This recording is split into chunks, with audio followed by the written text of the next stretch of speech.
Esu finansų ekspertė, turinti ilgametę patirtį apskaitos ir verslo valdyme. Darbas skirtingose verslo srityse nukreipia mane gilintis į apskaitos procesų skaitmeninimą, o žinant, kokios informacijos reikia sėkmingam verslui, galima ieškoti sprendimų, kurie pagerintų finansų specialistų darbą. Šiandien esu Robolabs buhalterių komandos vadovė, todėl gerai žinau, su kokiamis tendencijomis gyvena 21 amžiaus buhalteriai. Atsiradus poreikiui skaitmenizuoti apskaitos procesus buvo galima sukurti robotizuotą apskaitos programą, kurios užduotis palengvinti duomenų valdymą tiek verslui, tiek buhalteriams. Paprastai kalbant, esame finansų paslaugas teikianti kompanija, kuris suburia profesionalius specialistus į vieną bendruomenę tam, kad užtikrintų kokybišką apskaitos paslaugų teikimą.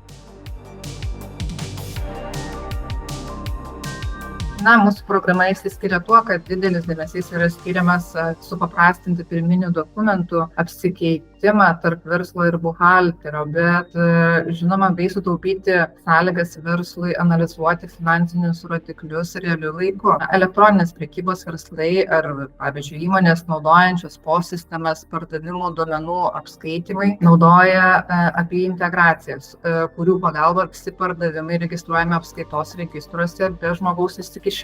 Sistemoje integruotas dirbtinis intelektas sąskaitų atpažinimai, kuris ne tik pagreitina pirminių dokumentų apdorojimą, bet ir sutaupo didelių žmogiškųjų resursų poreikį šių darbų atlikimui. Įmonės, turinčios ne vieną veiklos lokaciją, lengvai suvaldo informacijos pasikeitimą tarp skirtingų padalinių, nes kiekvienas darbuotojas turi asmeninę prieigą prie sistemos, kurioje pateikta informacija apie padalinio veiklos rezultatus ir darbuotojų darbo laiko pasikeitimus, tokios kaip komandiruotės, atostogos, nedarbingumas, padalinių grafikai realiu laiku yra pateikiami vadovui darbų paskirstimai, o surinkti finansiniai duomenys pagal padalinius suteikia galimybę analizuoti finansinius rodiklius, rezultatus ir laiku priimti svarbius sprendimus verslui.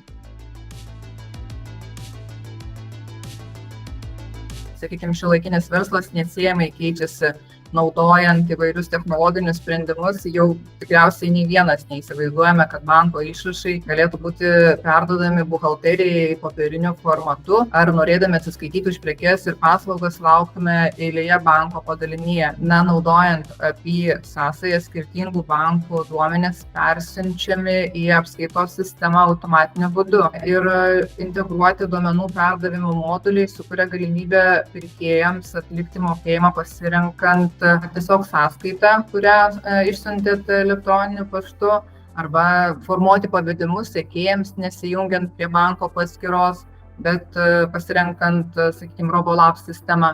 Atvirosios bankininkystės sprendimai apjungia daug skirtingų bankų, todėl integravimo darbai atliekami nesudėtingai ir nereikalauja papildomų specifinių žinių.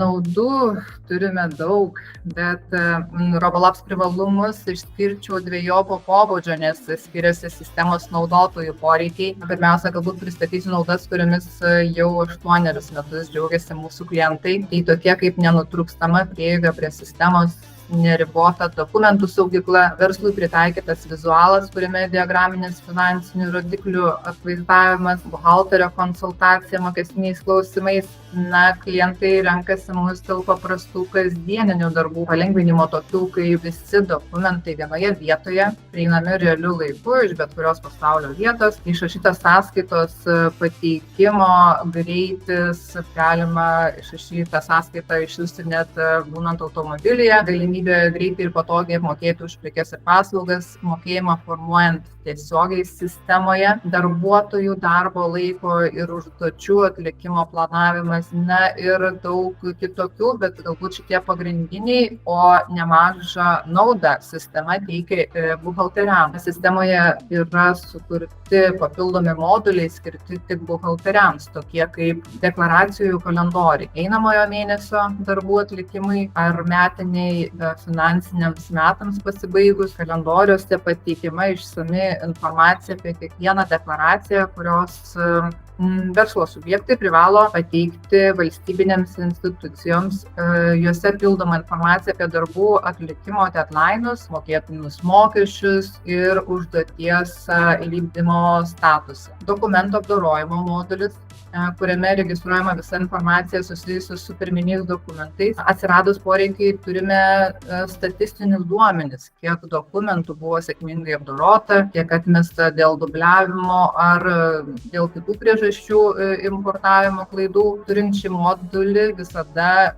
lieka išspręstas dokumentų pateikimo atsekamumas ir žinoma jų reikšmingas yra pojūtis, kai turime dirbti su dideliu kiekiu duomenų. Na ir dar vieną modulį galbūt norėčiau trumpai pristatyti, tai yra tiketų modulis, kitaip dar mes jį vadiname bendravimo su klientais bei robotinių pranešimų moduliu. Jame registruojamas visos pastabos gautos iš sistemos robotų apie nustatytus nuokrypius nuo įstatymų normų, kaip pavyzdys tokios kaip sistemoje nėra registruotas komandiruotės įsakymas, bet iš pirminių dokumentų matome, kad buvo patirtos verslo kelionės išlaidos. Na ir turbūt buhalteriui žinoma yra palengvinimas naudojantis šitomis priemonėmis, specialiai sukurtais moduliais, bendraujant tiek su klientais, tiek žinoma atliekant savo darbus.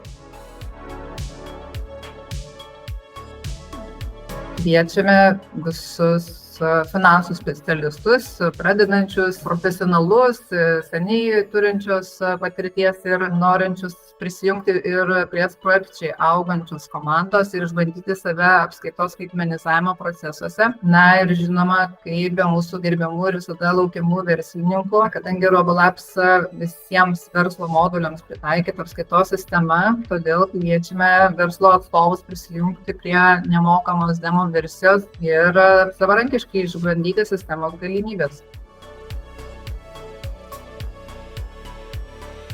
Manau, kad be žmogaus pagalbos bus atliekama daug procesų ir tai jau stebime ir šiandieną. Tai pirminius pasikartojančius darbus, žinoma, atliks integracijos, atliks robotizuotos apskaitos sistemos. Didelį pažangą pamatėme visi su kitais verslo modeliais, ar ne, sakykime, tokie, kurie tampa automatizuoti, tai buhalterija apskaita, žinoma, neišvengiamai taip pat bus įtakota dirbtinio intelekto ir robotizuotos apskaitos sistemų. Žmogus, mano manymu, vis tiek išliks labai svarbi grandis, tik tai žmogaus bus naudojamas, sakykime, jau protas, įstatymų panaudojimas ir galbūt pirmenybė prieš automatizuotus procesus, tai būtent įvertinant visumą pasikeitimo.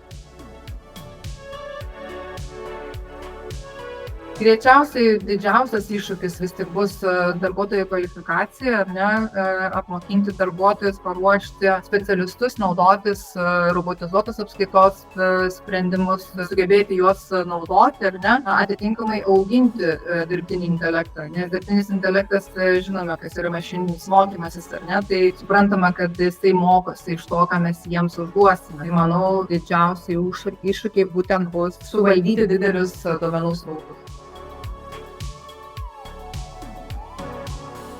Na, man visada sveikintinas yra visi sveikintini procesai, kuriuose yra nereikalaujama žmogiškojo įsikišimo, ar ne? Tai yra pasikartojantis darbai, tokie kaip informacijos gavimas realiu laiku ir klaidų tikimybės mažėjimas, galbūt taip reikėtų nepasakyti. Tai šitie pagrindiniai kriterijai, kurie šiai dienai jau nebeįsivaizduojami, yra apie enabled banking, ar ne, appsų pagalbos, sakykime, integruojant vienoje vietoje visus įmonės turimus bankus ir informacijos apsikeitimą su apskaitos sistema.